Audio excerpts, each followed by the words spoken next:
حضرت صاحب اس سے پہلے 1991 میں جب حضرت خلیفہ رابع رحمہ اللہ تشریف لے گئے تھے قادیان، اس وقت حضرت صاحب پہلی دفعہ قادیان تشریف لے کے گئے، اور وہ بھی ایک جو جذباتی ماحول تھا اس لحاظ سے کہ ہجرت کے بعد بڑے عرصے سے جو پاکستان کے احمدی تھے ان کو خلیفۃ المسیح کی زیارت نہیں نصیب ہوئی تھی، تو روا سے بھی قافلے آئے، پوری دنیا سے قافلے گئے، اور یہ پہلا موقع تھا جو خلیفۃ المسیح نے تشریف لے کے گئے۔ اس وقت حضرت صاحب بھی ایک قافلے کی انتظامیہ میں شامل تھے۔ جو پہلا قافلہ روا سے چلا ہے قادیان جانے کے لیے، اس میں حضرت خلیفۃ المسیح القام سید بن نصر العزیز بھی شامل تھے۔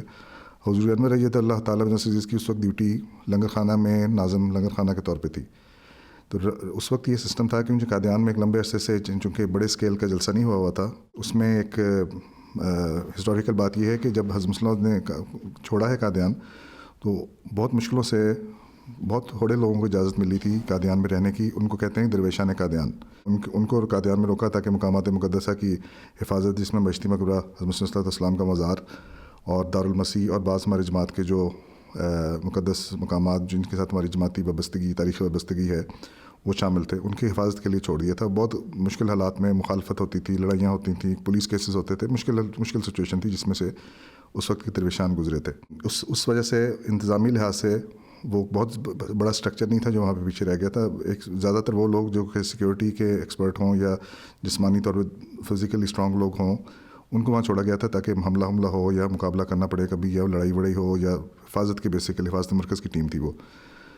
تو ان کی وہ ٹریننگ نہیں تھی۔ اس قادیان سے سارا جو ٹرینڈ لوگ تھے، جو ہمارے جماعت کے جید بزرگان تھے یا جماعتی خدمات مختلف لیول پہ جو کرتے تھے، وہ بہت بڑی تعداد، آپ سمجھیں 99% ہی ہجرت کر کے روا چلے گئی، تو اس وجہ سے وہ جو ایک ٹریننگ ہوتی ہے جلسے کی وہ نہیں ہو سکی تھی۔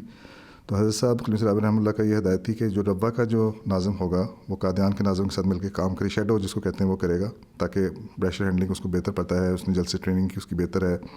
تو حضرت صاحب حضرت خلیفۃ مسیح القام سید اللہ تعالیٰ بن نصر العزیز اس وقت ناظم لنگر 1 کے طور پہ بھی اپنی ذمہ داریاں ادا کر رہے تھے روا پاکستان میں۔ جلسہ وہاں پہ بھی جلسے پہ پابندی تھی، لیکن بہرحال ایک ٹریننگ پروسیس حضرت صاحب نے لنگر خانے کے نظام میں بڑا لمبا سا کام کیا ہوا تھا، اور بے شک پابندی بھی تھی لیکن پرانا تجربہ تھا، تو حضرت صاحب کی ڈیوٹی تھی وہاں پہ، اور ہم نے بھی لنگر 1 میں حضرت صاحب کے ساتھ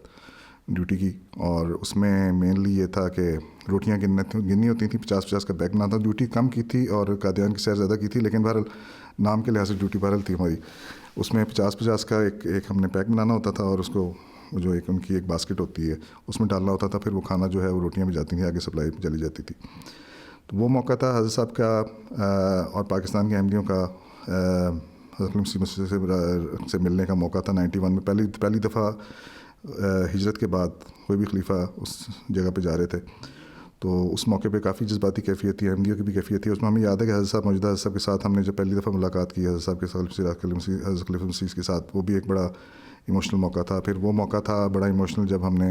بشتی مقبرہ قادیان میں مزار حضرت مسیح علیہ السلام کو دیکھا اور وہاں دعا کی، تو بڑا 15 دن پتہ نہیں لگا کہ گزرے کیسے، لیکن بڑے ایمان میں اضافے کا باعث تھا۔